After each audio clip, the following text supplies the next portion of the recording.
आपको बता दें कि मुख्यमंत्री एकल महिला स्वरोजगार योजना का शुभारंभ हुआ है। मुख्यमंत्री पुष्कर सिंह धामी ने बतौर मुख्य अतिथि इस कार्यक्रम में शिरकत की। कार्यक्रम में कैबिनेट मंत्री रेखा आर्या बतौर विशिष्ट अतिथि मौजूद रहीं। मुख्य सेवक सदन गढ़ी कैंप में कार्यक्रम का आयोजन हुआ। योजना से एकल महिलाओं को स्वरोजगार से जोड़ने का लक्ष्य है। महिलाओं को आर्थिक रूप से आत्मनिर्भर बनाने पर जोर दिया गया है। महिला सशक्तिकरण को बढ़ावा देने की दिशा में बड़ा कदम उठाया गया है। सुनाते हैं आपको मुख्यमंत्री पुष्कर सिंह धामी क्या कह रहे हैं इस कार्यक्रम में। इसके बारे में भी कहीं नहीं बोला। मुझे लगा कि मेरी इतनी सारी बहनें एक साथ आई हैं, तो चूंकि एक बेटी से जुड़ा हुआ मामला है, एक बहन से जुड़ा हुआ मामला है, तो आप सबके सामने स्पष्ट होना चाहिए। हमारी मंशा बिल्कुल साफ है, हम किसी को कोई बचाना नहीं चाहते। हमने कहा किसी के पास कोई दस्तावेज हो, कोई सबूत हो, बताएं। तो करेगी सीबीआई जांच करेगी, पुलिस जांच करेगी। अब जांच हो रही है तो कम से कम जांच होने दीजिए, उस पर सब्र रखिए। बार बार केवल एक ही मुद्दा लेकर आप लोग जो है इसलिए आते हैं कि आपको पता है कि आपको अन्य किसी मुद्दे पर कोई जन समर्थन नहीं मिलने वाला है। आप जनता के द्वारा नकार दिए गए हो, बार बार इसको करते हो। तो मैं इस अवसर पर आप सभी बहनों का बहुत आभारी हूं और आप सबको आश्वस्त करना चाहता हूं कि हमारी सरकार किसी भी मामले में किसी भी अपराधी को बचाने का काम नहीं करेगी। बिल्कुल पारदर्शिता के साथ काम करेगी, दूध का दूध करेगी, पानी का पानी करेगी। और मैं ये भी कहना चाहता हूं कि आपका ये भाई आपके अधिकारों और आपके सम्मान की रक्षा के लिए पूरी शक्ति के साथ, पूरी निष्ठा के साथ और समर्पण के साथ निरंतर काम हम करते रहेंगे।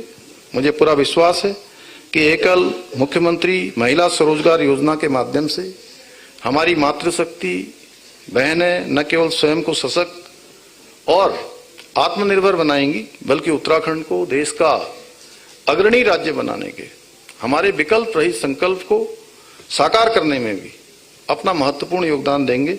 इसी विश्वास के साथ मैं आप सभी के उज्जवल भविष्य की कामना के साथ अपनी बात को समाप्त करता हूं। धन्यवाद।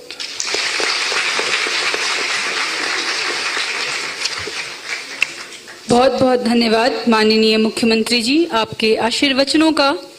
और आपके इन आशीर्वचनों से यहाँ एक विश्वास सभी महिलाओं में आया है कि राज्य के सभी नागरिकों के अभिभावक के रूप में, और जैसा कि आपने ये कहा, इन सभी लाभार्थी महिलाओं के भाई के रूप में आपका दृढ़ संकल्प।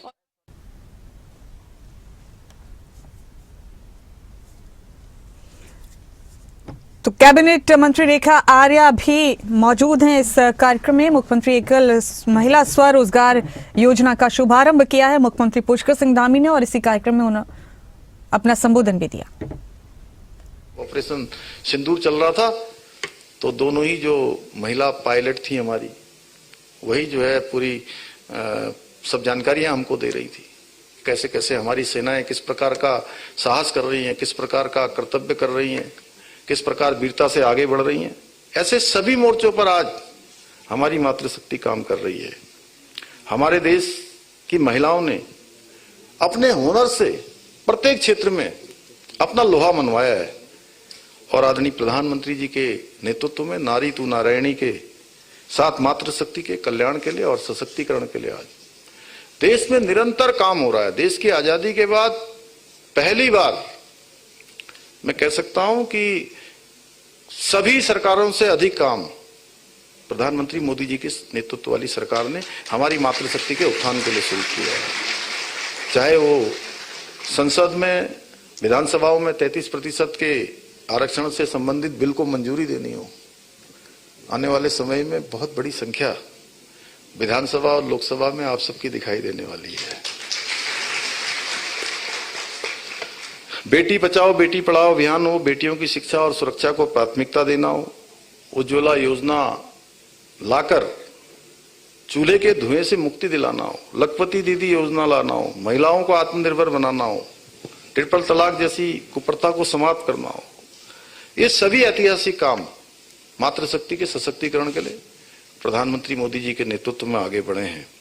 और हमारी सरकार भी राज्य के अंदर संकल्पित होकर कि हमारी मातृशक्ति आगे बढ़े उसके लिए काम कर रहे हैं।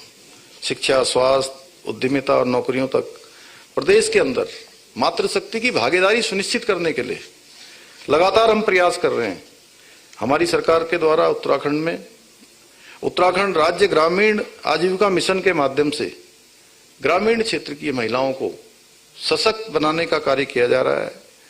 सशक्त उत्सव बहना योजना के माध्यम से और मुख्यमंत्री महिला स्वयं सहायता समूह सशक्तिकरण योजना के माध्यम से राज्य की मातृशक्ति को नए अवसर मिले, उसका प्रयास किया जा रहा है। इसके साथ ही मुख्यमंत्री उद्यमशाला योजना के अंतर्गत पहले इनक्यूबेटर था, इसका नाम रूरल इनक्यूबेटर, जो हमारा हवालबाग में और कोटद्वार में खुला हुआ था। अब हमने कहा है कि प्रत्येक जिले में इसका नाम बदलकर मुख्यमंत्री उद्यमशाला कर दिया है। और ये पहले केवल 2 ही जगह पर ट्रेनिंग होती थी, हवालबाग अल्मोड़ा में और कोटद्वार में, गढ़वाल मंडल का यहाँ और कुमाऊं मंडल का हवालबाग में। हमने कहा कि इससे काफी सारे हमारी जो बहनें आगे बढ़ना चाहती हैं, उनको प्रशिक्षण की आवश्यकता है, अनेक काम वो शुरू करना चाहती हैं, तो उनको घर के पास उनके जिला मुख्यालय में, जिला के आसपास कहीं ना कहीं इस उद्यमशाला के माध्यम से उनकी ट्रेनिंग होनी चाहिए, उनका प्रशिक्षण होना चाहिए।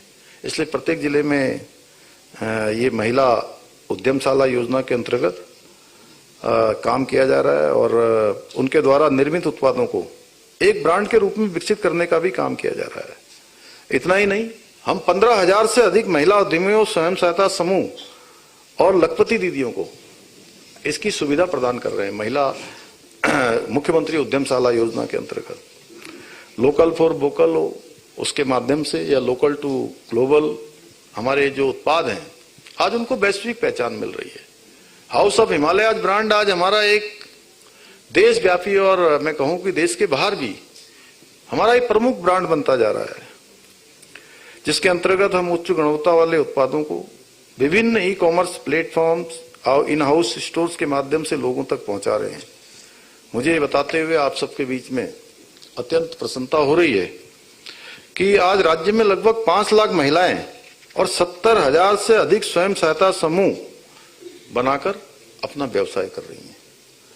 और वो केवल अपना ही रोजगार नहीं कर रही हैं, अपने स्वरोजगार के साथ साथ अन्य लोगों को भी स्वरोजगार से जोड़ने का काम कर रही है। और इतना ही नहीं, 7,000 से अधिक ग्राम संगठन, 5,000 से अधिक क्लस्टर संगठनों के माध्यम से राज्य की महिलाएं सामूहिक नेतृत्व की एक अद्वितीय मिसाल पेश कर रही हैं। और ये जो विद्या होती है, काम होता है, प्रशिक्षण होता है, ये एक ऐसी भगवान की दी हुई विद्या होती है कि इसको जितना दूसरों को भी बताया जाएगा, सिखाया जाएगा, शिक्षा दी जाएगी, प्रशिक्षण दिया जाएगा, वो उतना ही बढ़ता है। क्योंकि क्या कहते हैं कि जैसे पुस्तक में लिखी हुई विद्या, पुस्तक में लिखी हुई विद्या और दूसरे के हाथ में दिया हुआ धन,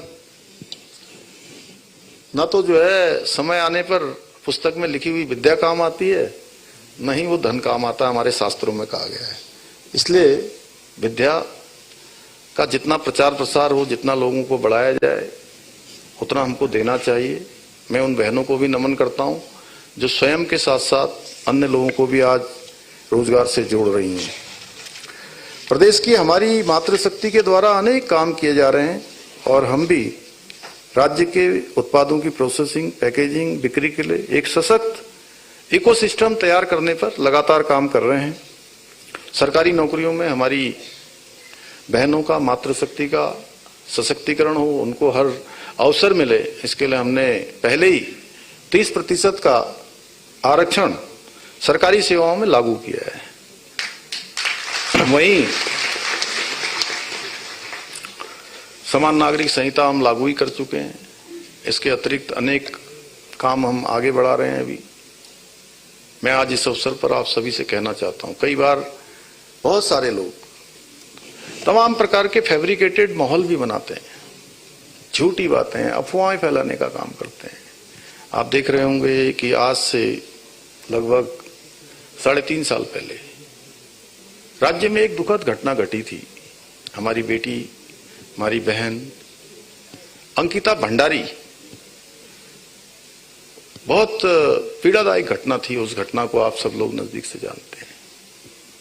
अब घटना हुई और घटना की जैसे ही हमको जानकारी मिली, हमने तत्काल सारे जो भी उसके आरोपी थे, अपराधी थे, जो भी उस कृत्य में शामिल थे, उन सभी को तत्काल गिरफ्तार किया गया और 3 लोगों के नाम उसमें आए थे।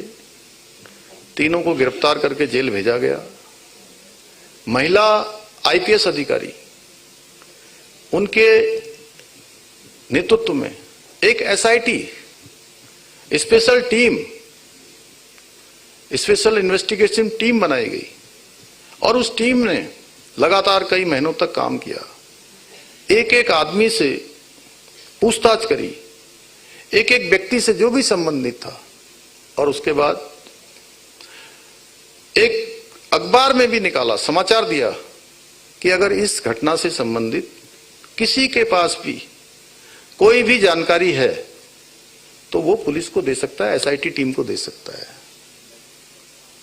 और उसके बाद जो भी जानकारियां इसको देनी थी उन्होंने जानकारियां दी